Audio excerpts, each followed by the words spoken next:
That's what it will sound like when one of you spots it.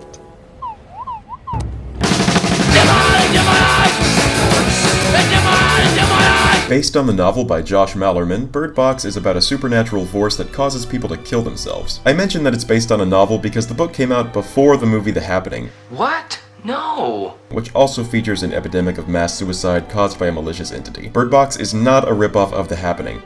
I've held books before, and I gotta tell you, they don't exactly do it for me. Oh, right. Sorry. It is a ripoff of A Quiet Place, however. I've never done a horror movie before. I don't think that My Name's the Name You See, and you're like, can't wait for a horror movie from that guy.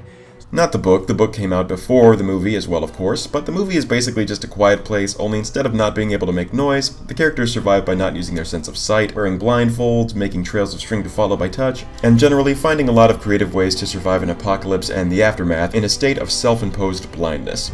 It's so dark down here. I can't see a thing. Oh no, what a nightmare! Sorry. I get the impression that Netflix made this simply because they found the source material that was coincidentally similar to A Quiet Place and wanted to have a similar movie in their library. But that's the cynic in me talking, and I just got through saying in my Aquaman review that unoriginality is acceptable as long as whatever a movie does is done well. And Bird Box does it all pretty well. I don't know what a blind person would think of this story, or even somebody who lives or works with blind people, but I found that the movie was at its most fascinating when characters had to use their wits to navigate the woods, row a boat down a river, and even get into gunfights, all without the use of their vision. Because you think I can't put up posters on my own? Now this isn't Daredevil, or Zatoichi, or Blind Fury, or Kenshi from Mortal Kombat, or Toph from Avatar, where the blind characters all have a supernatural ability or a level of fighting skill that lets them passively detect their surroundings in the same way as someone with perfect vision could. I'll take the belt back. Ow! Sorry.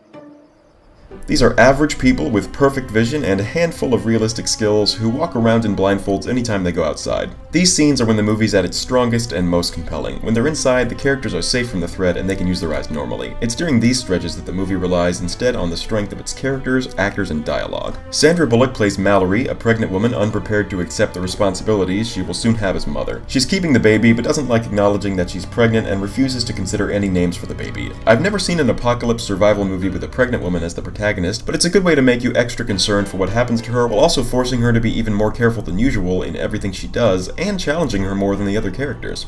Sandra Bullock is great in everything, and this is her most interesting role in a while. The supporting cast is rounded out by everyone you'd expect to see in a movie like this. Standouts are Lil Ray Howery as a very likable supermarket employee who has been researching mythical figures similar to the ones trying to kill everyone, letting him explain how the monsters work without explaining what they are, keeping them mysterious and eerie while keeping the audience from being confused. And John Malkovich as Douglas, the selfish jerk of the group who has good survival instincts but is really only interested in applying them to himself. There's really not much more to the movie than that. It's not particularly scary as a monster horror movie, but the premise, while a sense-swapped version of the gimmick from A Quiet Place, makes it different enough to stay intriguing all the way through, and Sandra Bullock carries every scene not involving monsters, the blindness conceit, or gruesome deaths. I thought the ending was setting up for a more explicit tragic twist, but it didn't have one. I also didn't think the Bird Box itself was relevant enough, neither thematically nor to the plot, to warrant being the title, but hey, sometimes titles borrow an interesting sounding element from the story and don't have much deeper meaning. The Bird Box symbolizes keeping freedom and joy locked away for security, and that's the moral journey Mallory goes on, so I guess it's enough.